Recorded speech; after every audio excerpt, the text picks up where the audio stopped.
Hello friends, welcome back to our channel. Operation Sindoor పాకిస్తాన్తో కాల్పుల విరమణ గురించి భారత్ విదేశాంగ మంత్రి ఎస్ జయశంకర్ మాట్లాడారు.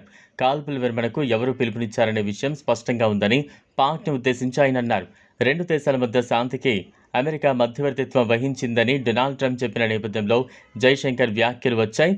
మేము పాకిస్తాన్ సైన్యంపై దాడి చేయలేదు, కాబట్టి పాక్ సైన్యం జోక్యం చేసుకోకుండా ఉండాలి, కానీ వారు ఆ సలహా తీసుకోలేదని అన్నారు. ఇక ఉపగ్రహ చిత్రాల ద్వారా పాకిస్తాన్కి ఎంత నష్టం జరిగిందనేది స్పష్టంగా ఉందని ఆయన చెప్పారు. మే 7న తగ్గడానికి సిద్ధంగా లేని వారు ఇప్పుడు మాట్లాడడానికి సిద్ధమయ్యారని పాక్ను ఉద్దేశించి అన్నారు. కాబట్టి కాల్పుల విరమణ ఎవరు కోరుకున్నారు అనేది స్పష్టంగా ఉంది అని అన్నారు. భారతదేశం జీరో టారిఫ్స్తో వాణిజ్య ఒప్పందాన్ని ఆఫర్ చేసిందనే ట్రంప్ వ్యాఖ్యలపై జయశంకర్ స్పందించారు. యుఎస్ మధ్య వాణిజ్య చర్చలు జరుగుతున్నాయని అన్నారు. ఇవి సంక్లిష్టమైన చర్చలు, ప్రతిదీ జరిగే వరకు ఏమీ నిర్ణయించబడదు.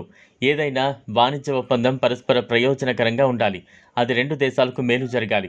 వాణిజ్య ఒప్పందం నుంచి మనం ఆశించేది అదే అని జయశంకర్ అన్నారు. ఇదిలా ఉంటే భారత్ పాక్ సరిహద్దుల్లో పంజాబ్లోని 3 జాయింట్ చెక్ పోస్టుల వద్ద రీట్రీట్ సెరమనీ మంగళవారం నుంచి పునఃప్రారంభం కానుంది. పహల్గామ్ ఉగ్రదాడి నేపథ్యంలో పాక్ సైనికులతో నిర్వహించే రీట్రీట్ కార్యక్రమాన్ని నిలిపివేసింది.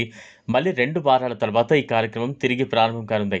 పంజాబ్లోని 3 ప్రదేశాల్లో బహిరంగ జెండా అవనతం చేసే వేడుక మంగళవారం సాయంత్రం నుంచి ప్రారంభమవుతుందని సరిహద్దు భద్రతా దళం బీఎస్ఎఫ్ తెలిపింది. సెరమనీపై పలు ఆంక్షలు విధించారు. తొలి రోజు మీడియా ప్రతినిధులకు మాత్రమే అనుమతి ఇస్తున్నామని అధికారులు వెల్లడించారు. బుధవారం నుంచి సాధారణ పౌరులందరికీ అనుమతి ఉంటుందని స్పష్టం చేశారు. ఈ రిట్రీట్ సెరమనీ మంగళవారం సాయంత్రం 6 గంటలకు ప్రారంభమవుతుందని వెల్లడించారు. రిట్రీట్ సమయంలో పాక్ బోర్డర్ గేట్లను తెరవమని తెలిపారు. అయితే ఇకపై పాక్ సిబ్బందితో కరచాలనం ఉండదన్నారు. ప్రజల రాకతో సంబంధం లేకుండా బీఎస్ఎఫ్ దళాలు ప్రతిరోజు జెండాను అవనతం చేస్తున్నాయని వెల్లడించారు. పాకిస్తాన్తో సరిహద్దు పంచుకుంటున్న అట్టారీ వాగా, హుస్సేనివాలా, ఫజిల్కా వద్ద రీట్రీట్ జరుగుతుంది. ప్రతిరోజు సాయంత్రం బీఎస్ఎఫ్ దళాలు జాతీయ జెండాను అవనతం చేస్తాయి.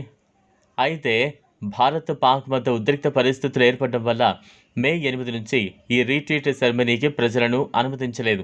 తాజాగా మళ్లీ బుధవారం నుంచి ప్రజలను అనుమతిస్తున్నట్లు బీఎస్ఎఫ్ ప్రకటించింది. ఉగ్రవాద దాడిలో 26 మంది అమాయక పర్యాటకులు మరణించారు. అందుకు ప్రతీకార చర్యగా మే 7న భారత్ ఆపరేషన్ సింధూర్ చేపట్టింది. ఈ ఆపరేషన్ కింద పాక్ పీఓకేలోని ఉగ్రవాద సైనిక స్థావరాలపై మెరుపు దాడులు చేసింది. ఈ దాడుల్లో టెర్రర్ గ్రూపులు జైషే మహమ్మద్, లష్కర్ తోయిబా ప్రధాన కార్యాలయాలు నేలమట్టమయ్యాయి. అలాగే వందలాది ముష్కరులు మరణించారు.